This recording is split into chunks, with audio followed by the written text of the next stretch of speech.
Most people get this wrong. They think staking crypto is just a way to hold coins and earn rewards.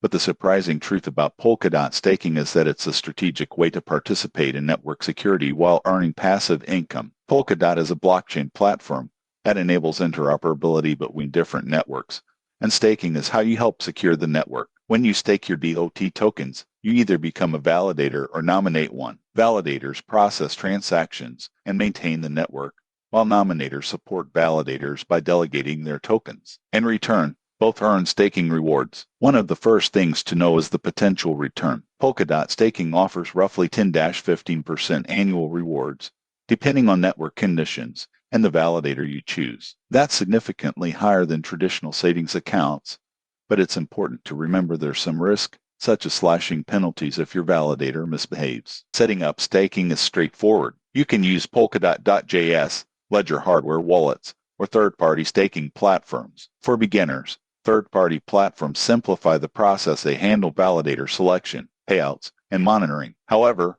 fees may apply, usually around 10% of rewards. The surprising truth is that staking isn't just about earning rewards. It also gives you a say in the network's governance. Stakers can vote on protocol upgrades, parachain auctions, and other network decisions, making it an active way to engage in the blockchain ecosystem. In my experience using Polkadot staking, I found that rewards are consistent and payouts are typically daily or weekly, depending on the platform. It's low effort once set up, and tracking your earnings is easy through dashboards. However, it's important to choose reputable validators to minimize risk. In conclusion, Polkadot staking is ideal for crypto holders who want passive income, network participation, and exposure to governance without selling their tokens. It's not risk-free, but with careful planning, it can be a rewarding way to grow your crypto holdings. Subscribe for more honest crypto platform reviews and tips for staking safely and efficiently.